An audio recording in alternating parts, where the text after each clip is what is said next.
রহমানির রহিম। আসসালামু আলাইকুম। কেমন আছেন আমার ভিউয়ার্স? আশা করি ভালো আছেন। আমি আলহামদুলিল্লাহ আল্লাহর বাড়িতে ভালো আছি। আজকে আপনাদের জন্য নিয়ে আসছি একটা ছোট্ট ভিডিও, ফুলকপির পাকোড়া।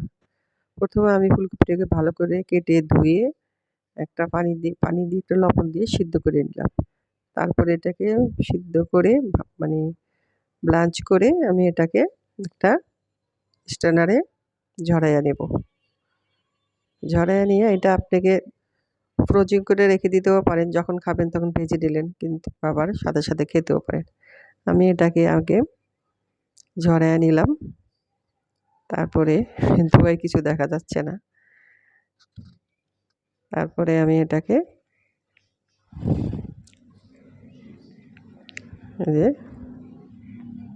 এরকম করে আমি কিছুটা করব।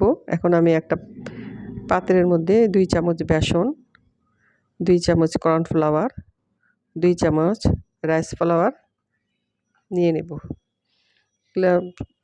কর্নফ্লাওয়ার দিলে এগুলো ক্রিস্পি হয়, রাইস ফ্লাওয়ারও ক্রিস্পি হয়। 1.5 চামচ শুকনো মরিচের গুঁড়া, আর 1 চামচ, হাফ চামচ হলুদ গুঁড়া, পরিমাণ মতো লবণ, 1 চিমটি আমি খাবার সোডা দিয়েছিলাম, আদা রসুনের পেস্ট 1 চামচ দিয়ে আমি একটা ঘন বেটার তৈরি করে নেব। একটু পানি দিয়ে বেটারটা একটু ঘন হইলে ভালো হয়। কিছুটা ধনিয়া পাতা দিয়ে দিলাম। তারপরে আমি পানি দিয়ে একটা ঘন বেটার তৈরি করে নেব।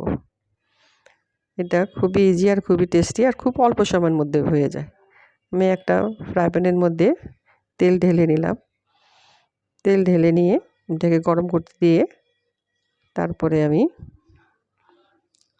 বেটারটা যে কিছুক্ষণ আগে ভিজিয়ে রাখছিলাম সেটার মধ্যে ফুলকপিগুলি ডিপ করে মাখিয়ে আমি একটা তেল গরম হলে একটা একটা করে ছেড়ে দেব।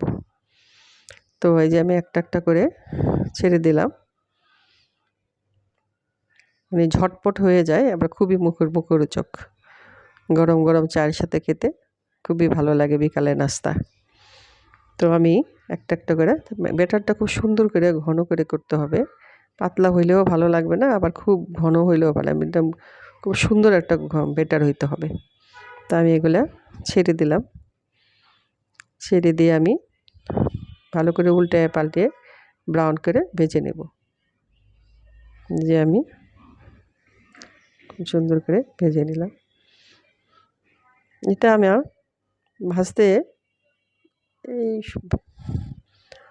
5-7 মিনিটের বেশি লাগেনি। তারপরে এটাকে ভেজে সুন্দর করে ব্রাউন করে ক্রিস্পি করে ভেজে তুলে নিলাম। তুলে তারপরে আমি একটা পাত্রে পরিবেশন করে দেখাবো। আর সাথে হলো হার্বাল চা। আমি হার্বাল চা বানিয়ে ওটা এই যে পরিবেশন করে দেখালাম।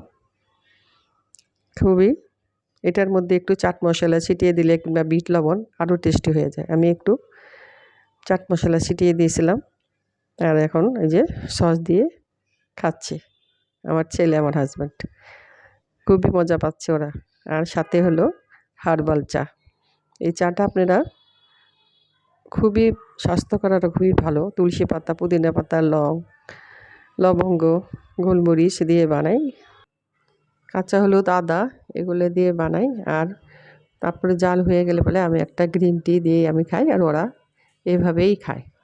এটা খুবই স্বাস্থ্যকর আর স্বাস্থ্যসম্মত। আর আবার চিনিও দিই না এটার মধ্যে, চিনি ছাড়াই খেয়ে নিই। কিন্তু যারা আপনারা ইচ্ছা করলে একটু মধু দিয়ে খাইতে পারবেন। আমার ভিডিওটা যদি ভালো লাগে প্লিজ লাইক, শেয়ার, কমেন্ট করে পাশে থাকবেন। ধন্যবাদ।